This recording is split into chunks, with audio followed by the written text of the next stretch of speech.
Welcome students. आज हम पढ़ेंगे paper second unit first point morphology reproduction and life cycle of following types. इस video में हम देखेंगे external morphology of Funaria and asexual reproduction.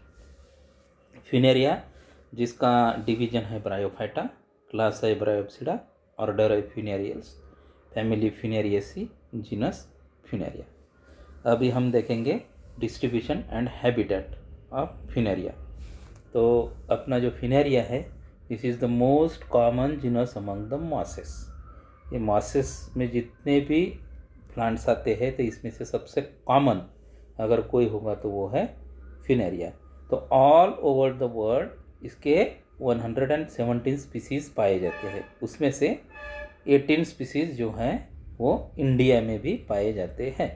तो ये कहाँ पे ग्रो होता है, यानी इसकी हैबिटेट क्या है, तो ये कहाँ ग्रो होगा? It grows mostly in close bunches, छोटे छोटे छोटे ऐसे बंचेस होते हैं। कहाँ पे? तो मॉइस्ट एंड शेडी वॉल्स या फिर डैम सॉइल्स या फिर ट्री ट्रंक्स जो होते हैं वहाँ पे ये ग्रो होता है। फिनेरिया की लाइफ साइकिल की बात करेंगे तो फिनेरिया की अगर लाइफ साइकिल हमें पढ़नी है तो हम इसको दो अलग अलग फेजेस में पढ़ सकते हैं। पहली फेज़ जो डोमिनेंट होती है वो है गैमेटोफिटिक फेज़, और दूसरी जो फेज़ है वो होती है sporophytic phase. Let's start with gametophytic phase. तो गैमेटोफाइट के बारे में देखते हैं। तो main plant body of Funaria कौन सी होती है? तो गैमेटोफिटिक होती है। जो हम प्लांट देखने वाले हैं, जो हमें आंखों से दिखेगा, जिसको हम फिनेरिया कहेंगे, वो कौन होता है? उसका गैमेटोफाइट होता है, मतलब वो उसके गैमेटोफिटिक फेज़ में होता है। तो इसमें क्या क्या स्ट्रक्चर्स आते हैं? तो इसमें male and female reproductive structure जैसे कि एंथेरिडिया एंड आर्केगोनिया ये होते हैं। और इसमें जैसे कि पहले ही बताया था कि गैमेटोफिटिक फेज जो है ये डोमिनेंट होती है, मतलब लॉन्ग लिव्ड होती है, और स्पोरोफिटिक जनरेशन ये बहुत ही शॉर्ट लिव होती है। एक्सटर्नल फीचर्स देखेंगे गैमेटोफाइट के, मतलब रिक्सिया के, फिनेरिया के।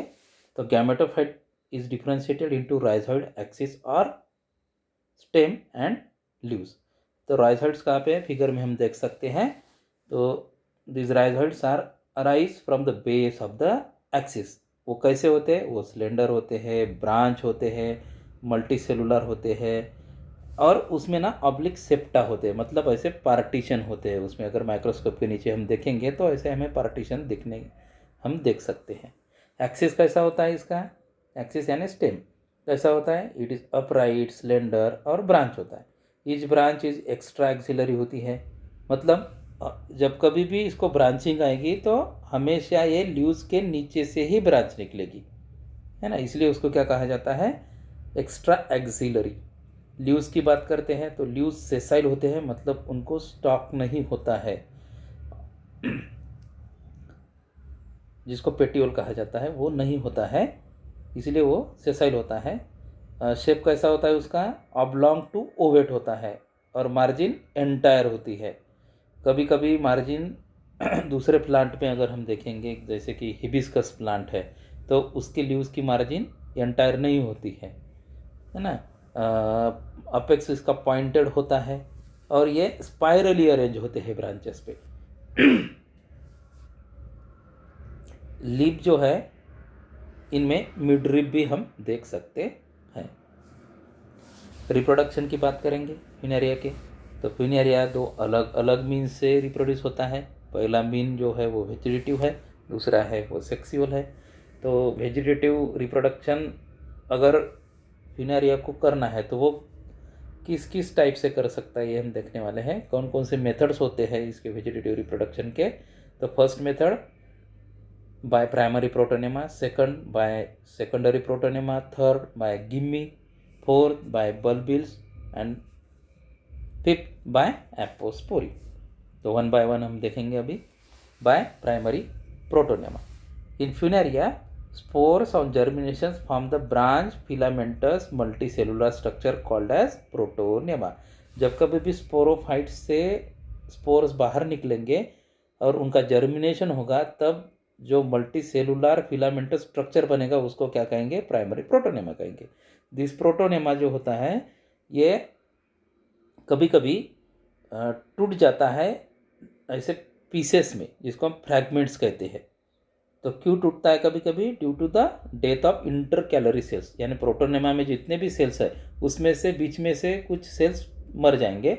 इसके वजह से क्या होंगे? उनके पीसेस बन जाएंगे, टुकड़े बन जाएंगे। दस दीज फ्रैगमेंट जो है जो बनेंगे, अगर उनके पास बर्ड होगा, कुछ कुछ फ्रैगमेंट जो है वो बर्ड को भी कैरी करते हैं। तो ये जो बर्ड है, ये बर्ड क्या करेंगे? डेवलप्स इनटू लीफी गैमेटोफोर, मतलब फिर से वो गैमेटोफाइट बना सकते हैं। Second, by secondary protonema. Under unfavourable condition, any part of the adult gametophyte such as stem, leaves, antheridium, archegonium forms the protonema like structure called as secondary protonema. मतलब multicellular structures form कर सकते हैं under unfavourable condition. Gametophyte के कोई भी part, जैसे कि stem हो गया, ल्यूज हो गया, एंथेरिडियम हो गया, अगर उससे फिलामेंटल स्ट्रक्चर बनता है तो उसको क्या कहेंगे हम? Secondary protonema. अगर ऐसा सेकेंडरी प्रोटोनेमा बर्ड बर्ड के साथ होता है तो वो जो बर्ड है वो फिर से लिपी गैमेटोफोर या लिपी गैमेटोफाइट फॉर्म कर सकता है। थर्ड मेथड है बाय फॉर्मेशन ऑफ गिम्मी। तो कभी कभी अनफेवरेबल कंडीशन में क्या हो जाता है कि terminal cell of protonemal branches divide and forms a green multicellular bodies called gemmae. Protonemal branches जो है वो डिवाइड होते हैं और मल्टीसेलुलर बॉडीज फॉर्म करते हैं, जिसमें क्लोरोप्लास्ट होता है, इसलिए वो ग्रीन होते हैं, है ना। On return of favourable condition, gimme जो है वो जर्मिनेट होते हैं और नया प्लांट बनाते हैं। नेक्स्ट मेथड है बाय बल्बिल्स। तो बल्बिल्स क्या होते हैं? तो bulbils multi cellular brown bird like structure that develop on the rhizoidal branches. Rhizoid जो है, राइजॉइड के जो ब्रांचेस होते हैं वहाँ पे बल्बिल्स फॉर्म होते हैं, छोटे छोटे, जो मल्टी सेलुलर और ब्राउन कलर के स्ट्रक्चर्स होते हैं। बल्बिल जो होते हैं ये बहुत यूजफुल होते हैं प्रोपोगेशन के लिए ड्यूरिंग अनफेवरेबल कंडीशंस। यानी अगर प्लांट को अनफेवरेबल कंडीशन आ गई, यानी वाटर नहीं मिल रहा है, तो वो क्या करेंगे? वो राइजॉइड पे बल्बिल फॉर्म करेंगे। और ये जो बल्बिल है जब राइजॉइड से टूटेंगे या सेपरेट होंगे तब क्या होगा? फिर से वो एक नया प्लांट को जन्म देंगे या नया प्लांट बनाएंगे। और लास्ट मेथड है बाय एपोस्पोरी। एपोस्पोरी मतलब क्या होता है? Development of gametophyte from sporophyte without the formation of spore. इनमें स्पोर फॉर्म नहीं होता। स्पोरोफाइट गैमेटोफाइट बनता है, स्पोरोफाइट से ही बनता है, लेकिन इनमें स्पोर फॉर्म नहीं होते। तो ये किस चीज़ से बनेगा स्पोरोफाइट? तो बनेगा vegetative cell of sporophyte. Reproductive cell कौन सी होंगी स्पोरोफाइट की? स्पोर्स होंगे। लेकिन अदर देन स्पोर्स, अगर स्पोरोफाइटिक टिश्यू इन्वॉल्व होती हैं प्लांट को बनाने में, या उस जो टिश्यू बनेगी, जो टिश्यू है स्पोरोफाइट की, उससे अगर अदर देन स्पोर अगर प्लांट बनता है तो ऐसे सिचुएशन को कहेंगे एपोस्पोरी। तो क्या होता है इसमें? Any vegetative cell of sporophyte में form green protonemal filament which bears lateral buds. These buds later develop into leafy gametophore. The gametophore thus form are diploid. ये डिप्लॉइड होते हैं। एपोस्पोरी से जो भी प्लांट बनेगा वो डिप्लॉइड ही होगा, क्योंकि स्पोरोफाइट जाइगोट से बनता है, जाइगोट डिप्लॉइड होता है, इसलिए वो कैसा होगा? उसका जो प्लॉइड लेवल होंगी वो कौन होंगी? डिप्लॉइड ही होंगी।